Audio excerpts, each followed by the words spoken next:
Hello दोस्तों, स्वागत है आपका हमारे यूट्यूब चैनल मरीन वर्ल्ड में। दोस्तों, आज के इस वीडियो में मैं आप लोगों को बताऊंगा सीएमए कोर्स के बारे में पूरी जानकारी। दोस्तों, वीडियो में आगे बढ़ने से पहले मैं आपसे रिक्वेस्ट करना चाहूँगा कि अगर आपने अभी तक इस चैनल को सब्सक्राइब नहीं किया है तो इसे ज़रूर सब्सक्राइब कर लीजिएगा और अगर वीडियो अच्छा लगे तो इसे शेयर ज़रूर कीजिएगा। तो चलिए दोस्तों, इस वीडियो को स्टार्ट करते हैं। शिक्षा के क्षेत्र में दुनिया भर के विभिन्न देशों में लगभग बहुत सारे कोर्स एक दूसरे से समानता रखते हुए पाए जाते हैं। इसी में कुछ कोर्स ऐसे भी होते हैं जो कि वैश्विक स्तर पर परिचित होते हैं। ऐसे ही एक कोर्स के बारे में हम यहाँ आपको जानकारी देने वाले हैं जो कि सीएमए कोर्स के नाम से जाना जाता है और भारत के अलावा दुनिया के अन्य देशों में भी इसको काफ़ी अच्छा खासा महत्व प्राप्त है। अगर आप भी इस कोर्स में प्रवेश लेने के लिए उत्सुक हैं तो यहाँ आप इस कोर्स से जुड़ी सभी मूलभूत जानकारी हासिल कर पाएंगे, जैसे कि इस कोर्स के लिए आवश्यक पात्रता क्या है, इसमें एडमिशन प्रोसेस क्या है और इसमें उपलब्ध कॉलेज कौन कौन से हैं इत्यादि बातें आप इस वीडियो में जान पाएंगे। हमें आशा है कि हमारे द्वारा दी गई जानकारी को देखने के बाद आपको सीएमए कोर्स के बारे में लगभग सभी पहलुओं के बारे में आवश्यक ज्ञान प्राप्त हो जाएगा तथा भविष्य में आप जब भी इस कोर्स के लिए प्रवेश के लिए आवेदन करने की सोचेंगे तो ये जानकारी आपके लिए मार्गदर्शक के तौर पर काम करेगी। सबसे पहले हम सीएमए का फुल फॉर्म जान लेते हैं। अकाउंट मैनेजमेंट से जुड़े कोर्स सीएमए का full form certified management accountant होता है। भारत में यह course institute of cost management accounts of India यानी कि ICMAI के अंतर्गत आता है। इस कोर्स की न्यूनतम अवधि 3 साल की होती है, जिसमें किसी भी छात्र को इस कोर्स को पूरा करने के लिए 3 साल का समय देना होता है। यहाँ आपके सेमेस्टर्स में फेल होने पर इस कोर्स की अवधि बढ़ भी सकती है। इस कोर्स के 3 चरण होते हैं, जिसकी जानकारी मैं आप लोगों को दे देता हूं। तो पहला चरण है सीएमए फाउंडेशन, दूसरा चरण है सीएमए इंटरमीडिएट और तीसरा चरण है सीएमए फाइनल। इस प्रकार क्रमबद्ध तरीके से आपको इस कोर्स को पूरा करना होता है, जिसमें शिक्षा के आधार पर आप विभिन्न चरणों में प्रवेश हेतु पात्र समझे जाते हैं। इस विषय में आपको और अधिक जानकारी हम इस कोर्स से जुड़ी आवश्यक पात्रता के दौरान देंगे। अब हम सीएमए में प्रवेश के लिए आवश्यक पात्रता यानी कि एलिजिबिलिटी को देख लेते हैं। यहाँ हम आपको इस सीएमए कोर्स में प्रवेश के लिए आवश्यक पात्रताओं का संपूर्ण विवरण देने वाले हैं, जिसमें आप चरणबद्ध तरीके से जान पाएंगे कि किन शिक्षा पात्रताओं के आधार पर आप कोर्स में प्रवेश के लिए पात्र हो सकते हैं। जैसे कि कक्षा 10वीं को सफलतापूर्वक उत्तीर्ण कर आप इस कोर्स का पहला चरण सीएमए फाउंडेशन में प्रवेश के लिए पात्र कहलाते हैं, जिसमें आप केवल प्रवेश ले सकते हैं। हालांकि जो कि ये कोर्स का पहला चरण होता है, उसकी परीक्षा के लिए आप कक्षा 12वीं करने के बाद ही पात्र माने जाते हैं। इस तरह जो छात्र कक्षा 12वीं उत्तीर्ण किए हुए होते हैं वे सीएमए फाउंडेशन को पास कर अगले चरण जो कि सीएमए इंटरमीडिएट होता है उसमें प्रवेश प्राप्त कर सकते हैं। ग्रेजुएशन की परीक्षा पास करने वाले छात्र सीधे तौर पर सीएमए इंटरमीडिएट के लिए एलिजिबल समझे जाते हैं। यहाँ इन्हें सीएमए फाउंडेशन परीक्षा को देने की ज़रूरत नहीं होती है। इस तरह किसी भी एजुकेशन बैकग्राउंड से ग्रेजुएशन की परीक्षा को पास करने वाले छात्र सीएमए इंटरमीडिएट के लिए एलिजिबल समझे जाते हैं। यहाँ ग्रेजुएशन के बाद सीधे तौर पर सीएमए इंटरमीडिएट में प्रवेश के लिए छात्रों को पात्रता परीक्षा CAT को पास करना होता है, जो कि इस कोर्स से संबंधित पात्रता परीक्षा होती है।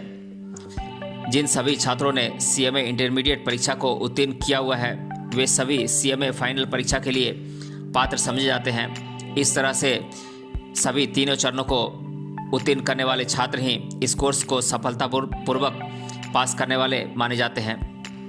अब हम सीएमए कोर्स की फ़ीस के बारे में जान लेते हैं, तो इसका विवरण मैं आप लोगों को दे देता हूँ। सीएमए फाउंडेशन का फ़ीस है 4,000 रुपये, सीएमए इंटरमीडिएट का फ़ीस है 20,000 रुपये और सीएमए फाइनल का फ़ीस है लगभग 17,000 रुपये। अब मैं आप लोगों को सीएमए कोर्स के सिलेबस के बारे में बता देता हूँ। तो सीएमए फाउंडेशन का सिलेबस है पेपर 1 में fundamentals of economics and management, fundamentals of accounting paper 2, paper 3 में है fundamentals of law and ethics और पेपर 4 में है fundamentals of business mathematics and statistics. अब हम सीएमए इंटरमीडिएट के सिलेबस के बारे में जान लेते हैं। तो इसमें है financial accounting, law, ethics and governance, direct taxation, cost accounting and financial management, operation management information system, cost and management accounting, indirect taxation, company accounts and audits.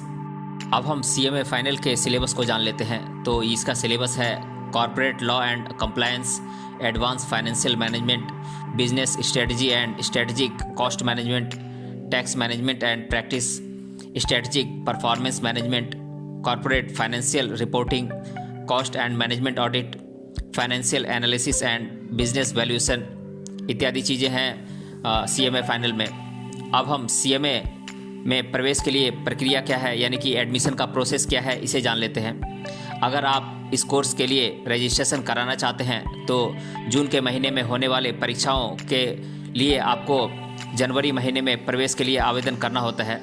वहीं अगर दिसंबर महीने की परीक्षा के लिए आपको सम्मिलित होना है तो उसी साल जुलाई महीने के अंत तक आपको अप्लाई करना होता है।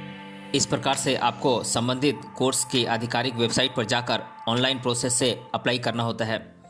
अब हम CMA कोर्स के लिए कॉलेजेस के बारे में जान लेते हैं। तो यहाँ मैं आप लोगों को भारत के कुछ प्रसिद्ध और चर्चित इंस्टीट्यूट्स की जानकारी दे देता हूँ जहाँ आप CMA कोर्स के लिए एडमिशन ले सकते हैं। तो ये कॉलेजेस हैं Madi academy Chennai, Indian school of commerce Kochi, Christ university Bangalore, Bharadwaj institute Chennai, NGS professional academy, Sura academy Bangalore, Leta international Coimbatore, ICAMS academy, Annapurna memorial modern degree college Vijayawada, college of management and economics studies Dehradun, Gandhi Shanti Niketan college Allahabad, Jeevakaran institute of business administration Anand, Kanpur university, Delta Infotech Delhi इत्यादि colleges हैं जहां पर आप इस course के लिए admission ले सकते हैं। अब मैं आप लोगों को CMA के बाद प्रवेश के लिए कुछ कोर्सेज के बारे में बता देता हूं।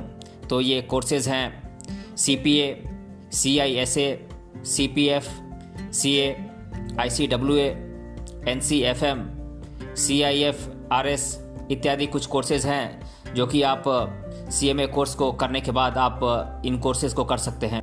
बात करें CMA कोर्स को पूरा करने के बाद जॉब अपॉर्चुनिटीज़ और सैलरी की, तो CMA कोर्स को पूरा करने के बाद आप कुछ विशिष्ट पदों पर काम कर सकते हैं, जैसे कि financial risk manager, financial controller, cost accountant, chief financial officer, financial analyst, finance manager इत्यादि पदों पर आप काम कर सकते हैं। इन सभी पदों पर CMA कोर्स को पूरा करने वाले छात्र रोजगार के अवसर पा सकते हैं, जहां शुरुआत में फ्रेशर छात्रों को सालाना 3 लाख से लेकर 7 लाख रुपए तक की सैलरी दी जाती है और बहुत बार आपको दी जाने वाली सैलरी आपके कंपनी तथा रोजगार के स्थान पर भी निर्भर करती है। अब मैं आप लोगों को दुनिया के अन्य देशों में CMA कोर्स के फॉर्मेट के बारे में जान लेते हैं। तो पहले हम US के बारे में बात कर लेते हैं। अमेरिका में CMA course institute of management accounts यानी कि IMA के अंतर्गत आता है, जहां इस कोर्स की अवधि 6 महीने की होती है, जहां लगभग 1.5 लाख रुपए तक का खर्च इस कोर्स को पूरा करने के लिए लगता है। यहां छात्रों को केवल 2 पेपर देने होते हैं, जिसे पास करने के बाद उन्हें CMA का सर्टिफिकेट दिया जाता है। इस सर्टिफिकेट को ग्लोबल स्तर पर मान्यता प्राप्त होती है। अब हम यूनाइटेड किंगडम में CMA कोर्स के फॉर्मेट के बारे में जान लेते हैं। तो यहाँ इस कोर्स की अवधि लगभग 2 साल से लेकर 4 साल के बीच होती है, जिसका पूरा शुल्क लगभग 2 लाख रुपए तक का होता है। Chartered institute of management accounts के अंतर्गत ये कोर्स आता है, जो कि एक प्रमुख कोर्स माना जाता है। इस कोर्स को पूरा करने के लिए कुल 16 पेपर को छात्रों को पास करना होता है, जिन्हें पूरा करने के बाद पूरे UK तथा कॉमनवेल्थ के अंतर्गत आने वाले देशों में इस कोर्स को मान्यता दी गई है, जहां छात्र रोजगार से संबंधित अवसर खोज सकते हैं। अब मैं आप लोगों को CMA कोर्स के बारे में छात्रों द्वारा अधिकतर बार पूछे जाने वाले प्रश्नों को एक एक कर बता देता हूं। पहला प्रश्न है CMA का फुल फॉर्म क्या होता है।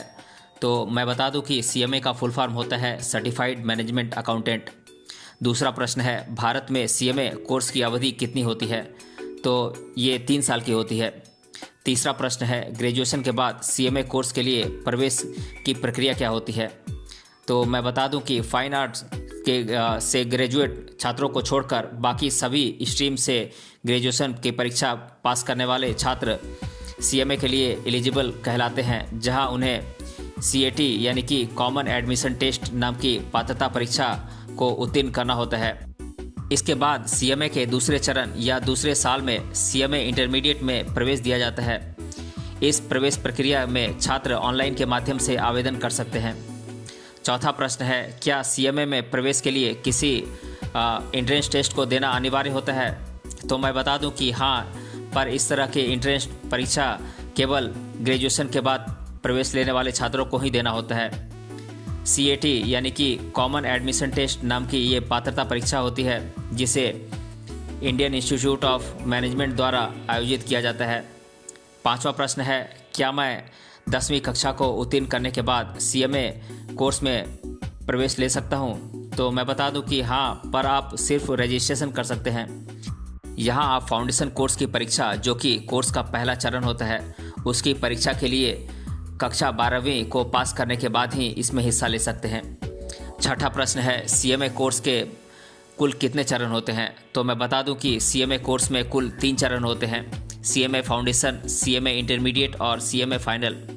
सातवां प्रश्न है, CMA कोर्स के तीनों चरण कौन कौन से होते हैं, इसके बारे में बताएं। तो मैं बता दूं कि CMA में कुल 3 चरण होते हैं और ये चरण हैं CMA फाउंडेशन, CMA इंटरमीडिएट और CMA फाइनल।